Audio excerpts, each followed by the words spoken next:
नमस्ते सभी को। तो आज हम करेंगे जो हमारे कुछ और क्वेश्चंस है, रासायनिक अभिक्रिया एवं समीकरण।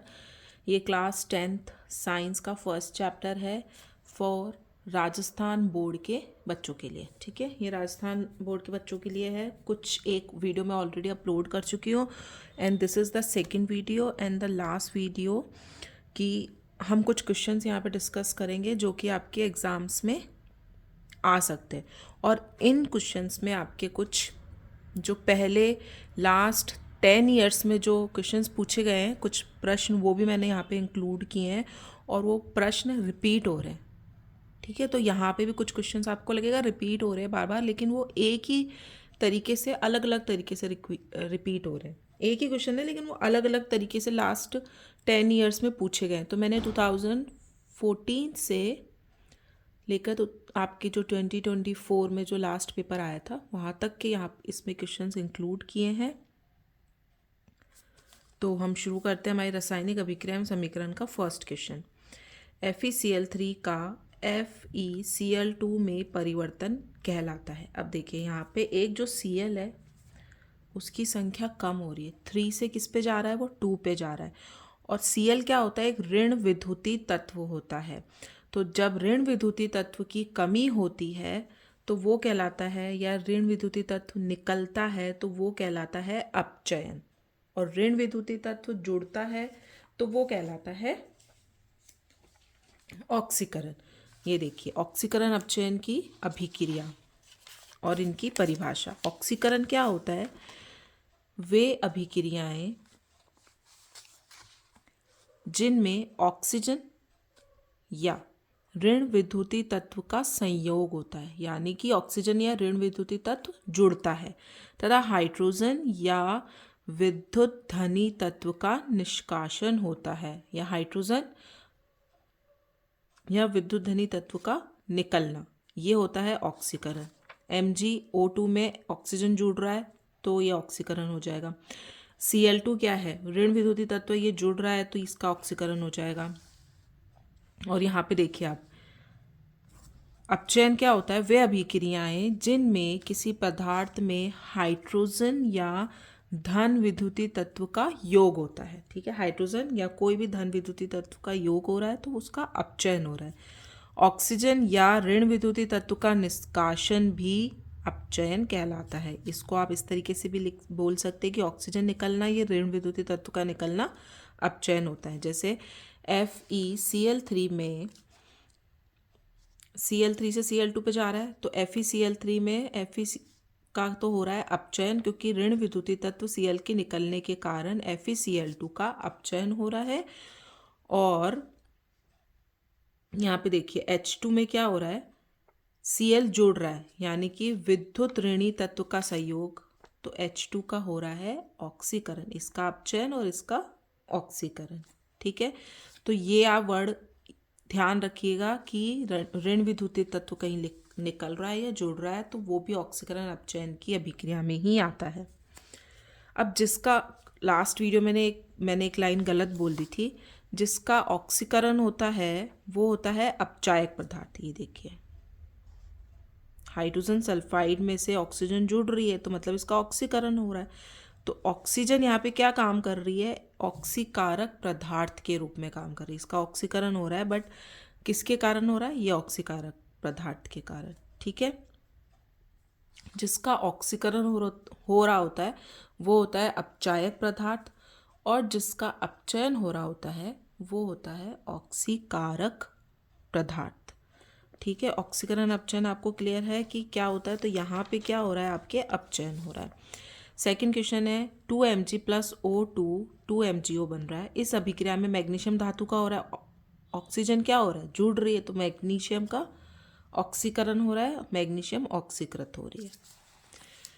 थर्ड है निम्नलिखित अभिक्रिया में ऑक्सीकरण अपचयन को पहचानिए। अब आपको एक अभिक्रिया गिवन है और आपको बताना है कि किसका ऑक्सीकरण हो रहा है, किसका अपचयन हो रहा है। ये देखिए यहाँ पे Fe2O3, ऑक्सीजन से ऑक्सीजन क्या हो रही है, रिमूव हो रही है, तो आप इजीली इसको लिख दीजिए, इसका अपचयन हो रहा है। ठीक है, ऑक्सीजन का निकलना और तो आयरन में बन रहा है तो ये हो गया अपचयन। और यहाँ पे CO के साथ एक और ऑक्सीजन जुड़ रही है तो इसका हो जाएगा आपका ऑक्सीकरण, ठीक है। Fe2O3 का अपचयन और इसमें ऑक्सीजन जुड़ रही है तो इसका ऑक्सीकरण, और इसमें ऑक्सीजन निकल रही है तो इसका अपचयन, और ये एक रेडॉक्स अभिक्रिया है। आपको कोई भी अभिक्रिया दे देंगे और पूछेंगे कि किसका ऑक्सीकरण हो रहा है, किसका अपचयन हो रहा है। अब निम्नलिखित में से कौन सी ऊष्मा शोषी अभिक्रियाएं हैं और कौन सी ऊष्मा क्षेपी अभिक्रियाएं। कुछ इस तरीके के वर्ड आ जाएं और आपसे पूछ ले कि ऊष्मा शोषी है कि ऊष्मा क्षेपी है, तो वो आपको खुद बताना पड़ेगा। ये एमसीक्यू में भी आ सकते हैं और फिलिंग द ब्लैंक्स में भी। तो प्राकृतिक गैस का जलना, प्राकृतिक गैस जो होती है वो मीथेन जो होता है वो प्राकृतिक गैस में होता है, तो मीथेन का दहन भी एक ऊष्माक्षेपी अभिक्रिया है। मीथेन लिखा है तो भी ऊष्माक्षेपी, और प्राकृतिक गैस ये वर्ड लिखा है तो भी आपकी कौन सी अभिक्रिया होगी, ऊष्माक्षेपी अभिक्रिया होगी। अब प्रकाश संश्लेषण, प्रकाश संश्लेषण में क्या होता है, ऊष्मा शोषी, क्योंकि प्रकाश की उपस्थिति में पौधे जो हैं अपना खाना बनाते हैं, सूर्य से ऊष्मा लेते हैं, ऊर्जा लेते हैं, तो वो हो गई आपकी ऊष्मा शोषी अभिक्रिया। जल का विद्युत अपघटन, किसी भी चीज़ को तोड़ने के लिए आपको उसको ऊष्मा देनी पड़ेगी, तो ये हो गई ऊष्मा शोषी अभिक्रिया। श्वसन, सांस लेना किस टाइप की अभिक्रिया है, सांस लेना ऊष्मा क्षेपी अभिक्रिया है। श्वसन इज अ ऊष्मा क्षेपी अभिक्रिया जिसमें कि ऊष्मा निकलती है। कैल्शियम कार्बोनेट का अपघटन, ऑफकोर्स किसी चीज़ को तोड़ रहे हैं तो आपको ऊष्मा देनी पड़ेगी, तो ये हो जाएगा ऊष्मा शोषी अभिक्रिया। अब हम आते हैं नेक्स्ट, रासायनिक समीकरण को संतुलित कीजिए। तो ये इक्वेशन आपको गिवन है NH3N2H2, ठीक है। इसको आपको बैलेंस करना है, संतुलित करना है। अब यहाँ पे देखिए प्रोडक्ट में ये N2 कितने बन रहे, 2 बन रहे, तो आपको NH3 के पास 2 तो लिखना ही पड़ेगा, ठीक है। 2NH3 बन गया। अब यहाँ पे हाइड्रोजन की संख्या कितनी हो गई है, 3 2 ज़ा 3 दूनी 6, ठीक है, 6 हो गई है, 3 दूनी 6, तो 6 यहाँ पे आपको चाहिए, तो यहाँ पे हम हाइड्रोजन को 3 दे देंगे, तो 3 देते ही यहाँ पे कितना हो जाएगा, 3 दूनी 6, 6 हाइड्रोजन हो गए। तो इस तरीके से आप बैलेंस कीजिएगा, आपको प्रोडक्ट गिवन है उसमें कितने बन रहे हैं उसके हिसाब से। और ये चीज़ सबसे पहले पेंसिल से कीजिएगा, क्योंकि कई बार होता है कि 2 से नहीं होता है, फिर 3 फिर 4 आपको चेंज करने पड़ेंगे नंबर्स, तो आप पेंसिल से लिख के फिर आप उसको फाइनल पेन से लिख सकते हैं। अब CO का C और CO2 मिलके CO बना रहे हैं, इसको बैलेंस करना है आपको। तो कार्बन मोनोऑक्साइड बन रही है, कितने कार्बन से, 2 हैं, तो एटलीस्ट यहाँ पे कितने बनने चाहिए, 2 होना ही चाहिए। ऑक्सीजन कितनी हो गई, 2, तो 2CO, तो कार्बन मोनोऑक्साइड की तरफ ही आपको 2 लिखना है, और ये इक्वेशन क्या हो गई, बैलेंस हो गई। एल्यूमिनियम क्लोरीन में जलकर, एल्यूमिनियम Al, क्लोरीन Cl2 में जलकर एल्यूमिनियम क्लोराइड AlCl3, क्योंकि एल्यूमिनियम की सबसे कम जो होती है ऑक्सीकरण अवस्था वो 3 होती है। जैसे वो अपने 3 इलेक्ट्रॉन निकाल देगा तो उसको अष्टक पूर्ण हो जाएगा, इसलिए एल्यूमिनियम की जो वैलेंसी बोलते हैं वो होती है +3। तो इसमें जो प्रोडक्ट बन रहा है वो एल्यूमिनियम क्लोराइड AlCl3, ठीक है, AlCl3 बनता है, ये भी आपको गिवन है, इसका फॉर्मूला भी गिवन है। इस अभिक्रिया के लिए संतुलित समीकरण के लिए तो पहले आप इसके जो प्रतीक हैं, जैसे एल्यूमिनियम को Al लिखते हैं, क्लोरीन को Cl2 लिख लिए, वो नॉर्मल लिख लीजिए, और प्रोडक्ट आपको गिवन है AlCl3 लिख लीजिए।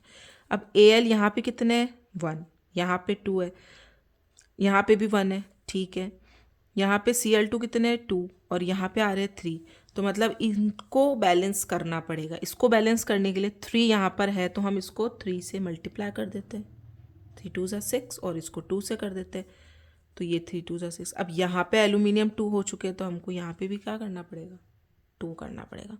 तो इस तरीके से आप संतुलित कर सकते हैं। क्वेश्चन नंबर 7 गिवन है, निम्नलिखित समीकरण को संतुलित कीजिए एवं अवस्था प्रतीकों को लिखिए। अवस्था प्रतीक ये किस अवस्था में प्रेजेंट है, लिक्विड है, ठोस है, या फिर गैस है। तो जिंक जो है वो ये क्वेश्चन बहुत टाइम बार पूछी गई है कि जिंक के जो ग्रैन्यूल्स होते हैं, जिंक के जो छोटे छोटे दाने होते हैं, उन पे जब हम H2SO4 या HCl डालते हैं तो कौन सी गैस निकलती है। ये क्वेश्चन बहुत बार अलग अलग तरीके से पूछा गया है। यहाँ पे तो डायरेक्ट समीकरण पूछा है, लेकिन ये क्वेश्चन कई बार पूछा गया है अलग अलग तरीके से। यहाँ पे HCl की जगह आपको H2SO4 भी दे सकते हैं, ठीक है। और वो दोनों क्या होंगे, थोड़े से डाइल्यूटेड होंगे, ज़्यादा तनु होंगे, सांद्र HCl नहीं होगा। तो जिंक की जब HCl के साथ रिएक्शन होती है तो बनता है ZnCl2 और H2 गैस निकलती। कौन सी गैस निकलती है, H2 गैस निकलती। अब जब H2 गैस निकल रही है, यहाँ पे 2 हाइड्रोजन आ रहे हैं, तो हम HCl को एटलीस्ट हमको 2 तो देना ही पड़ेगा, ठीक है। और ये एक्वस है क्योंकि हम तनु HCl ले रहे हैं, ना कि सांद्र HCl ले रहे हैं। अब ZnCl2 2 हो गए, रिएक्शन हो रही है हमारी, ये प्लस का होता है, ये नेगेटिव होता है। ZnCl2 एक्वस में बन रहा है, जलीय विलयन बना रहा है और हाइड्रोजन गैस निकल रही है, ठीक है।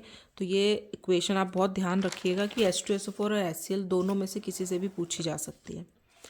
अब निम्नलिखित वाक्य पूरे कीजिए, ये कुछ फिलिंग द ब्लैंक्स है। रासायनिक अभिक्रियाओं को नियम को संतुष्ट करने के लिए संतुलित किया जाता है द्रव्यमान संरक्षण। आप कोई भी रासायनिक अभिक्रिया करेंगे तो उसका जो द्रव्यमान होता है, जो मास होता है, वो संरक्षित रहता है। मतलब जितना आपने अभिकारक लिए हैं, जितने द्रव्यमान के, उतने ही द्रव्यमान के आपके उत्पाद बनेंगे, ठीक है। तो उसमें द्रव्यमान जो है वो संरक्षित रहता है। सेकंड है, जल में बने विलयन को जलीय विलयन कहते हैं और इसको किससे दर्शाते, किस प्रतीक द्वारा दर्शाया जाता है, एक्वस। AQ लिख देते हैं या फिर आप ब्रैकेट में जलीय भी लिख सकते हैं, ठीक है। ओके, अमोनिया के ऑक्सीकरण, ये 9th क्वेश्चन है। अमोनिया के ऑक्सीकरण के लिए समीकरण। अब अमोनिया का आपको फॉर्मूला पता है, NH3 होता है। ऑक्सीकरण मतलब आपको ऑक्सीजन देनी है उसको, और समीकरण आपको गिवन है N2 और H2O बन रहा है, नाइट्रोजन गैस निकल रही है और H2O बन रहा है। अब ये इक्वेशन किसी भी तरीके से संतुलित नहीं, तो इस समीकरण को आपको संतुलित करना है। सबसे पहले आप यहाँ देखिए नाइट्रोजन कितने निकल रहे, 2। नाइट्रोजन का तो फॉर्मूला यही होता है, गैस निकलेगी तो आपके 2 ही मॉलिक्यूल्स आपस में जुड़े हुए रहते हैं। तो यहाँ हम 2 लिख दें, लेकिन यहाँ 2 लिखते ही क्या हो जाएगा, 3 दूनी 6। तो हाइड्रोजन के पास आपको कितना लिखना पड़ेगा, 3 लिखना पड़ेगा।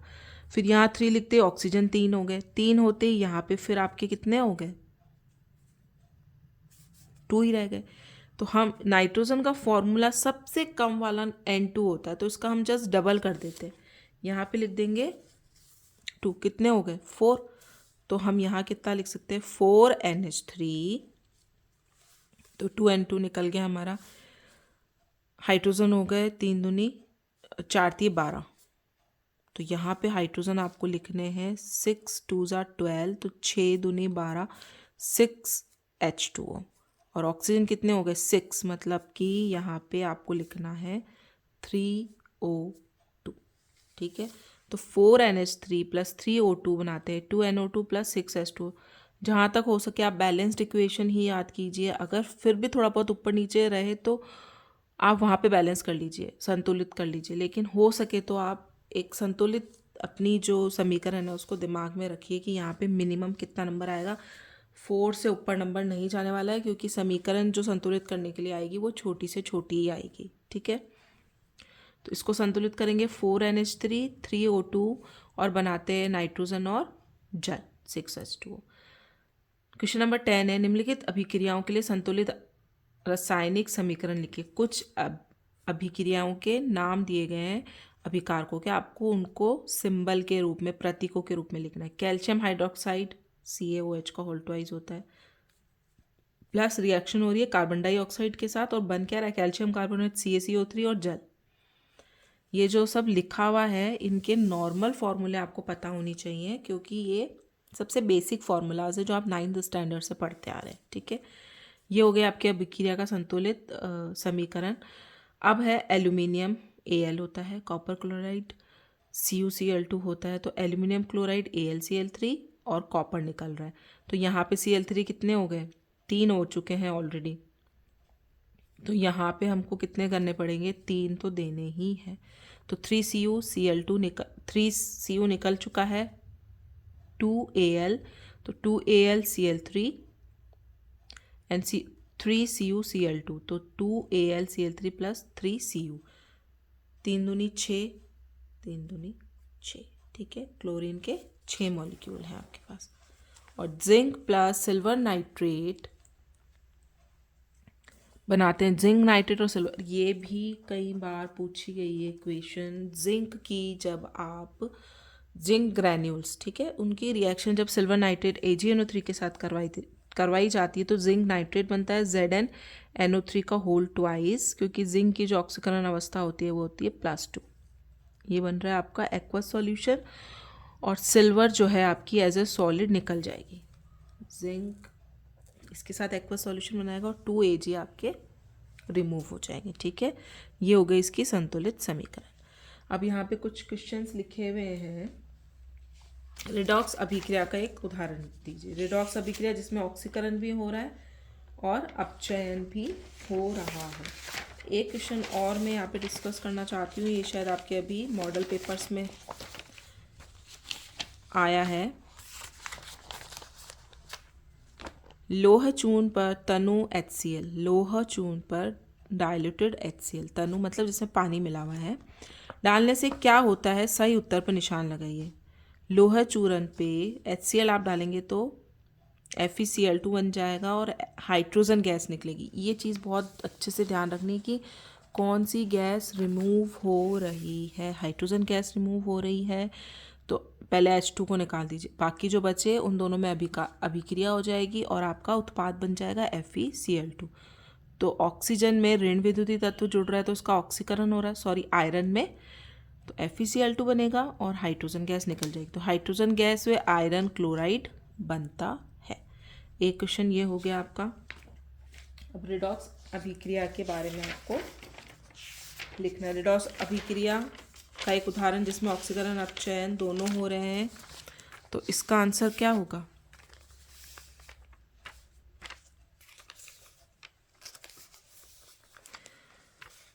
ZnO plus carbon.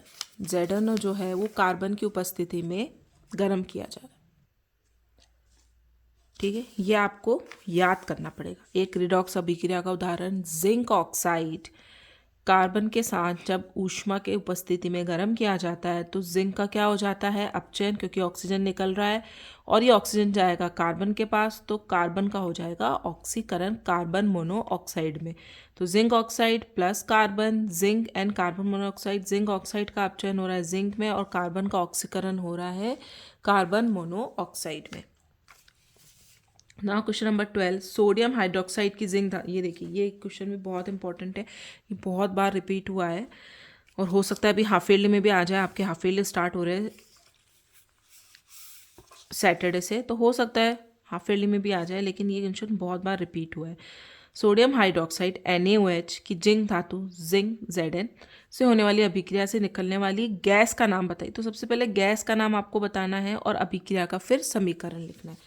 तो NaOH और जिंक। अब NaOH को अगर मैं इसको संतुलित ना करूं, ठीक है, और इसमें ना डायरेक्ट ये भी पूछा जाता है कि जब NaOH की जिंक के साथ रिएक्शन करवाई जाती है तो क्या बनता है? सोडियम जिंकेट बनता है। और आपको ये सोडियम जिंकेट ही इसका नाम है, ये नहीं बोलेंगे dihydrogen, sorry disodium zinc dioxide, नहीं नहीं नहीं, ये ऑप्शन भी गिवन होता है। इसका नाम होता है सोडियम जिंकेट। डाई सोडियम नहीं करना है, सोडियम हमेशा अणु के रूप में ही रहता है, N2 के रूप में, ठीक है। तो यहाँ पे हाइड्रोजन गैस निकलती है, H2 निकल रही है, यहाँ पे ऑप्शन ही यही है कि H2 निकलेगी। तो सबसे पहले आपको क्या कर देना है? H2 गैस रिमूव कर। अब जब H2 यहाँ निकल रहा है तो यहाँ पे हाइड्रोजन के कितने अणु होने चाहिए? 2 होने चाहिए, तो हम इसको बैलेंस कर देते हैं 2 से। अब नाइट्रोजन भी 2 हो चुकी है आपकी, sorry sodium Na2ZnO2, sodium zincate Na2ZnO2, इसका फॉर्मूला आप बिल्कुल याद कर लीजिएगा। Na2ZnO2 को सोडियम जिंकेट बोला जाता है, हाइड्रोजन गैस निकलती है, ठीक है। विस्थापन अभिक्रिया किसे कहते हैं? विस्थापन अभिक्रिया में वह रासायनिक अभिक्रिया जिसमें एक अभिकारक में उपस्थित परमाणु दूसरे अभिकारक के परमाणु द्वारा विस्थापित हो जाता है, उसको हटा के वो दूसरा परमाणु अपनी जगह ले लेता है और ये जो रिएक्शन होती है यौगिक और एकल तत्व के रूप में होती है। विस्थापन अभिक्रिया ये एक यौगिक है क्योंकि इसमें क्या है, प्लस और माइनस, ठीक है। ऋणायन और धनायन मिलकर एक यौगिक का निर्माण करते हैं, ठीक है। तो एक यौगिक के अंदर उपस्थित एक धनायन को दूसरा तत्व, एकल तत्व, एक परमाणु क्या होता है, विस्थापित कर देता है। तो Cu की जगह जिंक ले लेगा। कॉपर सल्फेट की रिएक्शन जब जिंक की उपस्थिति में करवाई जाती है तो आपका बनता है जिंक सल्फेट ZnSO4 और कॉपर जो है विस्थापित हो जाएगा और कॉपर सिंगल तत्व के रूप में मिल जाएगा। तो ये होती है आपकी विस्थापन अभिक्रिया। किसी भी अभिक्रिया की अगर आपसे परिभाषा पूछी जा रही है तो आपको उदाहरण ज़रूर लिखना है, क्योंकि ये जो क्वेश्चंस आएगा विस्थापन अभिक्रिया ये या तो आपके 1 नंबर में आएगा या 2 नंबर में आएगा। 2 नंबर में आने के चांसेस कम है क्योंकि 2 नंबर में इतना बड़ा, 2 नंबर में आ रहा है तो आपको उदाहरण लिखना है, 1 नंबर में आ रहा है तो आप सिर्फ परिभाषा लिख के छोड़ सकते हैं, ठीक है। नेक्स्ट है क्वेश्चन नंबर 14, निम्न अभिक्रियाओं में ए को पहचानिए। एक रिएक्शन आपको गिवन होगी ZnCOSO। अब देखिए फिर से रिपीट हो रहे हैं क्वेश्चंस, ठीक है। और यहाँ पे परिभाषा का उदाहरण मैंने ये लिया है और यहाँ पे आपकी ये अभिक्रिया भी नीचे गिवन है। तो यहाँ पे क्या हो जाएगा, जिंक SO4 बन जाएगा और कॉपर निकल जाएगा। कॉपर आपको गिवन है वहाँ पर, सिर्फ आपको ये वाला जो यौगिक बन रहा है इसका फॉर्मूला लिखना है। तो ये बन गया जिंक सल्फेट। अब है Na2SO4, तो ये विस्थापन अभिक्रिया है 2NaCl BaSO4। तो यहाँ पे क्या बन रहा है, BaSO4, 2NaCl आपको गिवन है तो A हो जाएगा आपका बेरियम सल्फेट। इस तरीके से XYZ AB या आपको पहचानने के लिए वहाँ पे आ सकते हैं। नेक्स्ट है आपका क्वेश्चन नंबर 15, विस्थापन और द्विविस्थापन अभिक्रिया में एक अंतर लिखिए। विस्थापन क्या होता है, द्विविस्थापन क्या होता है। विस्थापन अभिक्रिया एक एकल तत्व दूसरे तत्व को उसके यौगिक से विस्थापित कर देता है। एकल तत्व उसको दूसरे तत्व को, इस तत्व को उसके यौगिक से विस्थापित करता है। मैंने वही रिएक्शन फिर से यहाँ पे रिपीट किए ताकि याद करने में इजी रहे। ज़्यादा उदाहरण आपको याद नहीं करने हैं, जहाँ जो लग रहा है, क्योंकि क्वेश्चन एक ही आएगा वहाँ पे 2 नंबर में। तो आप कुछ ऐसे कॉमन अभिक्रियाएं याद कर लीजिए जो हर जगह लग जाए। तो विस्थापन हो रहा है कॉपर सल्फेट में, कॉपर का विस्थापन हो रहा है और ZnSO4 बन रहा है जिंक सल्फेट। और द्विविस्थापन में क्या होता है, 2 यौगिक आपस में तत्वों का विनिमय करते, 2 यौगिक होते हैं, धनायन ऋणायन प्लस धनायन ऋणायन, ठीक है। तो एक का धनायन दूसरे यौगिक के ऋणायन के साथ रिएक्शन करेगा और एक यौगिक का ऋणायन दूसरे यौगिक के धनायन के साथ अभिक्रिया करेगा और एक नए यौगिक बनाते हैं। 2 यौगिक आपस में तत्वों का विनिमय करते हैं और नए यौगिक बनाते हैं। तो AgNO3 NaCl के साथ अभिक्रिया करके AgCl NaNO3, sodium nitrite and silver chloride. इस प्रकार विस्थापन अभिक्रिया में एक तत्व दूसरे को विस्थापित करता है, जबकि द्विविस्थापन अभिक्रिया में दोनों यौगिक अपने अपने तत्वों का विनिमय करते हैं, ठीक है। ये हो गई परिभाषा। क्वेश्चन नंबर 16, मीथेन के दहन का संतुलित समीकरण है। मीथेन प्राकृतिक गैस होती है, मीथेन होता है CH4।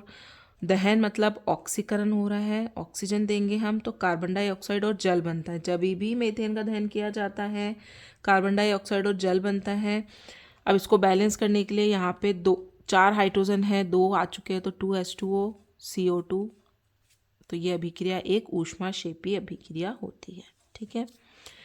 निम्न अब समीकरणों में X, Y व Z को पहचानिए। अब कुछ नाम आपको यहाँ पे गिवन है समीकरण, ये आपके लास्ट ईयर पूछे गए हैं वो सवाल है। लास्ट ईयर मतलब लास्ट 10 ईयर्स में। अब मुझे ये एग्जैक्टली ध्यान नहीं, 2014 से लेकर मैंने 2024 तक के सारे यहाँ पे क्वेश्चंस इंक्लूड करे जो आपके सिलेबस में है, क्योंकि सिलेबस काफ़ी चेंज हो गया लास्ट 10 ईयर्स में।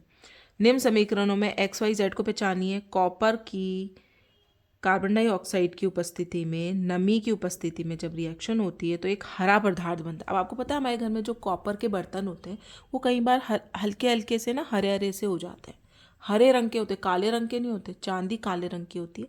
जो कॉपर के बर्तन होते हैं ना उन पे हरे हरे रंग की एक परत सी जम जाती है। वो परत क्या होती है, कॉपर तो होता ही है कार्बन डाइऑक्साइड हमारे वातावरण में प्रेजेंट है, और नमी मतलब बारिश के दिनों में मॉइस्चर भी थोड़ा बहुत वहाँ पे अगर अवेलेबल है तो वो हरी हरी एक परत जम जाती है, उसको क्या बोलते हैं, कॉपर कार्बोनेट। वो हरा पदार्थ कॉपर कार्बोनेट होता है जो कि नमी की उपस्थिति में डेवलप होता है और वो हरे रंग का होता है। ठीक है, जो हरा पदार्थ क्या होता है, कॉपर कार्बोनेट, CuCO3। इसलिए कॉपर के जो बर्तन होते हैं वो हरे रंग के हो जाते हैं। अब यहाँ पे ये देखिए एक और आ गया है सिल्वर का। सिल्वर भी हमारी पड़ी पड़ी क्या हो जाती है, काली पड़ जाती है। क्यों पड़ जाती है, वो काला पदार्थ क्या होता है, सिल्वर सल्फाइड होती है हवा की उपस्थिति में। वो होता है नमी की उपस्थिति में, ये होता है हवा की उपस्थिति में। सिल्वर जो होता है हमारे जो हाइड्रोजन सल्फाइड, जो वातावरण में सल्फर जो प्रेजेंट है उससे अभिक्रिया करके क्या बना लेगा, silver sulphide Ag2S and hydrogen gas निकल जाएगी, और इसको हम बोलते हैं चांदी का काला होना। ठीक है, तो सिल्वर सल्फाइड का जो फॉर्मूला होता है वो क्या होता है, Ag2S। ठीक है, अब हम नेक्स्ट करते हैं, ये रिएक्शन है ऊष्मा की उपस्थिति में FeSO4 टूट रहा है। अब घटित अभिक्रिया, विघटन अभिक्रिया, तो Fe2O3 और SO3 प्लस Z। अब ये Z क्या है, इसमें एक क्वेश्चन आपकी गिवन है बुक में, इसमें सल्फर वाली गंध की आती है, वो अभिक्रिया लिखिए। ठीक है, और ये हमने जब एग्जाम्पलर के क्वेश्चन किए थे उसमें था ये एक सल्फर वाली गंध आती है। तो सल्फर मतलब सल्फर ट्राईऑक्साइड, इसकी वजह से एक सल्फर वाली गंध आती है। फेरस सल्फेट जो होता है वो हरे रंग का होता है, जो ऊष्मा की उपस्थिति में जब आप उसको गर्म करते हैं तो Fe2O3 फेरिक ऑक्साइड भूरे रंग में अपचयित हो जाता है। SO3, यहाँ पे SO4 था, SO3 ऑक्सीजन कम हो गया, इसका भी अपचयन sulphur trioxide. SO2 sulphur dioxide, तो Z आपका बनता है SO2 सल्फर डाइऑक्साइड। ठीक है, ये रिएक्शन इतनी नहीं पूछी गई है बट फिर भी मैंने यहाँ पे मेंशन क्यों की है, शायद 2014 या 15 के बोर्ड के पेपर में आई थी। अब नेक्स्ट क्वेश्चन है क्वेश्चन नंबर 18। क्या होता है जब कॉपर सल्फेट एक्वस को आयरन सॉलिड के साथ गर्म किया जाता है, S मतलब ठोस, तो ये कॉपर को विस्थापित कर देगा और FeSO4 बन जाएगा और कॉपर बाहर निकल जाएगा। तो ये आपको यहाँ पे क्वेश्चन मार्क है, कॉपर गिवन था। ठीक है, जिंक जो होता है, देखिए जिंक वाला H2SO4 फिर से आ गया, पहले HCl वाला था अब ये H2SO4 आ गया। तो जिंक ग्रेन्यूल को, ठोस को जब तनु H2SO4 के साथ गर्म किया जाता है, तनु H2SO4 डाला जाता है तो क्या होता है, जिंक सल्फेट और हाइड्रोजन गैस निकलती है। ये बहुत अच्छे से कीजिएगा, बहुत बार रिपीट हुआ है। सोडियम की जब ऑक्सीजन की उपस्थिति में रिएक्शन होती है तो Na2O बनता है, सोडियम ऑक्साइड बनता है, और ये आपकी बैलेंस इक्वेशन हो जाएगी 4Na2O 2Na2O। ठीक है,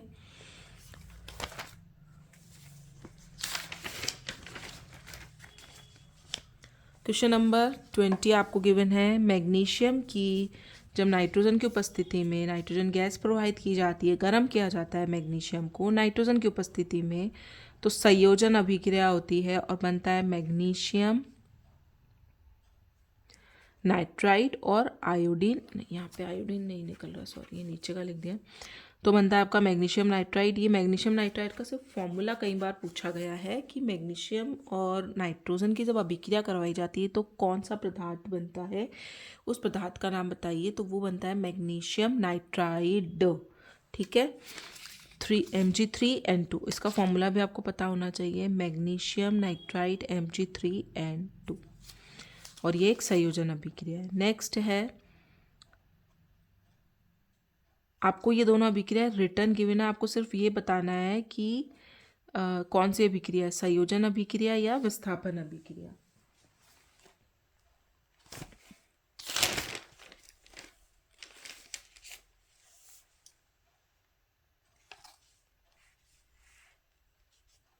ठीक है, अब हम आते हैं, सॉरी ये एग्जाम्पलर का पहले प्रीवियस वीडियो मैंने अपलोड किया, ये उसका आंसर है, हमको है क्वेश्चन नंबर 19 पे आना।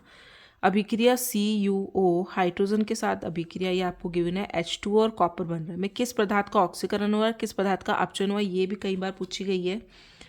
ये आपको बताना। और अभिक्रिया का एक अन्य उदाहरण भी दीजिए। तो CuO में ऑक्सीजन निकल रहा है, तो CuO कॉपर ऑक्साइड का कॉपर में अपचयन हो रहा है और हाइड्रोजन का H2O में ऑक्सीकरण हो रहा है। CuO का कॉपर में अपचयन, ऑक्सीकरण, क्योंकि इसमें ऑक्सीजन जुड़ रही है। कॉपर ऑक्साइड का कॉपर में अपचयन हो रहा है और हाइड्रोजन का H2O जल में ऑक्सीकरण। एक और उदाहरण, ये पहले अभी मैंने आपको लिखवाया था, ZnO प्लस कार्बन, तो ZnO का ऑक्सीकरण हो जाएगा, सॉरी अपचयन, ZnO का अपचयन हो जाएगा जिंक में, जिंक ऑक्साइड का, और कार्बन का ऑक्सीकरण हो जाएगा कार्बन मोनोऑक्साइड में। ये एक और एग्जांपल है। एक उदाहरण मैंने ऊपर भी लिखा हुआ है, जो भी कन्वीनियंट हो वो आप याद कर सकते हैं।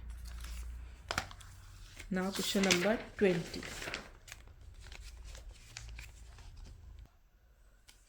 क्वेश्चन नंबर 20, जिंक की, फिर से आ गया, देखिए ये वही रिएक्शन है लेकिन ये अलग अलग तरीके से पूछी गई है। अब क्या पूछ रहा है, जिंक की सल्फ्यूरिक अम्ल से क्रिया पर गैस X बनती है। गैस X का नाम दीजिए, अभिक्रिया का समीकरण लिखिए। गैस X की पहचान कैसे करेंगे, तो पहचान वाला जो चीज़ है वो आएगी आपके नेक्स्ट चैप्टर में, अम्ल, क्षार और लवण में। जिंक की H2SO4 के साथ रिएक्शन करवाते हैं तो हाइड्रोजन गैस निकलती है और ये हो गई इसका समीकरण ZnSO4H2, और ये गैस क्या है, हाइड्रोजन है। समझे, ठीक है। ये कई बार रिपीट हो रही है, कभी HCl के साथ, कभी H2SO4 के साथ। जिंक बहुत बार रिपीट हुआ है। अब है क्वेश्चन नंबर 21, संयोजन अभिक्रिया किसे कहते हैं, बिना बुझे चूने हुए जल की संयोजन अभिक्रिया। संयोजन अभिक्रिया दो या दो से अधिक पदार्थों का जुड़ना। तो क्या होगा, दो या दो से अधिक पदार्थ संयोग करके एकल उत्पाद का निर्माण करते हैं, ऐसी अभिक्रियाओं को संयोजन अभिक्रिया कहते हैं। उदाहरण, कैल्शियम हाइड्रोक्साइड, कैल्शियम ऑक्साइड, बिना बुझा हुआ चूना, कैल्शियम ऑक्साइड, जल से अभी क्या करवाएंगे, कैल्शियम हाइड्रोक्साइड बन जाएगा, बुझा हुआ चूना, और प्लस ऊष्मा निकलेगी। तो ये रिएक्शन भी आपको याद होनी चाहिए, कैल्शियम ऑक्साइड वाली। नाउ क्वेश्चन नंबर 22, फिर से देखिए ZnO, जिंक ऑक्साइड की कार्बन के साथ रिएक्शन हो रही, उपरोक्त समीकरण में किस पदार्थ का अपचयन हो रहा है और किसका उपचयन और किसका अपचयन। तो जिंक के साथ ऑक्सीजन निकल रहा है, तो जिंक का ऑक्साइड का तो जिंक में अपचयन हो रहा है और कार्बन का कार्बन मोनोऑक्साइड में ऑक्सीकरण हो रहा है, ठीक है। ZnO का जिंक में अपचयन, जिंक ऑक्साइड का, और कार्बन का कार्बन मोनोऑक्साइड में अपचयन। ये भी देखिए दूसरी या तीसरी बार ये रिएक्शन आ रही है, ठीक है। वसा युक्त खाद्य पदार्थों को विकृति गंधिता से बचाने के लिए क्या किया जाता है, वसा युक्त खाद्य पदार्थों को का ऑक्सीकरण होने के कारण विकृत गंधी हो जाते हैं और उनका स्वाद व गंध बदल जाते हैं। वसायुक्त मतलब तेल वाले जो हमारे पदार्थ होते हैं वो थोड़ा टाइम बाद स्मेल करने लग जाते हैं, उनका टेस्ट चेंज हो जाता है। क्यों होता है, क्योंकि उनका ऑक्सीकरण हो जाता है। इसलिए वसायुक्त पदार्थों का उपचयन ऑक्सीकरण रोकने के लिए उसमें प्रतिऑक्सीकारक मिलाए जाते हैं। एंटीऑक्सीडेंट आप मिला दीजिए। नाइट्रोजन गैस के वातावरण में कई बार चिप्स वगैरह को पैक किया जाता है जो सीले ना, क्योंकि नाइट्रोजन एक अक्रिय गैस है और वो ऑक्सीजन के साथ अभिक्रिया नहीं करती है। ये फिर से आपका एक रिएक्शन आ गई, एक CuO की हाइड्रोजन के साथ अभिक्रिया होती तो क्या बनता है, H2O, इसका हो रहा है आपका अपचयन और हाइड्रोजन का हो रहा है ऑक्सीकरण, ठीक है, Cu plus H2O। Now question number 24, संयोजन अभिक्रिया किसे कहते हैं, इसकी डेफिनेशन अभी अभी मैंने बताई है आपको। अब वियोजन अभिक्रिया किसे कहते हैं, जब कोई यौगिक ऊष्मा, प्रकाश या विद्युत ऊर्जा के प्रभाव से टूटकर दो या दो से अधिक सरल पदार्थ बनाता है तो इस अभिक्रिया को वियोजन अभिक्रिया कहते हैं। टूटना, किसी चीज़ का टूटना, किसी यौगिक का टूटना, वो कहलाता है आपका वियोजन। कैल्शियम कार्बोनेट टूटेगा कैल्शियम ऑक्साइड एंड CO2 में। ये मैंने एक उदाहरण लिखा है। अब कुछ समीकरण आपको दी गई है, उनको आपको संतुलित करना है। ये भी आपके पिछले कुछ सालों में पूछे गए हैं। आयरन का H2 के साथ अभिक्रिया हो रही है, Fe3O4 बन रहा है, ये सब गिवन है, ठीक है। Fe3H2 बन रहा है, 3 आयरन के आ रहे हैं तो यहाँ पे 3 देना ही पड़ेगा, ठीक है। और ऑक्सीजन कितनी आ रही है, 4 आ रही है, तो 2H2O, तो 2 ऑक्सीजन तो यहाँ आ गई आपकी और यहाँ पे आ रहे हैं 4, नो सॉरी, ये this is not a balance equation.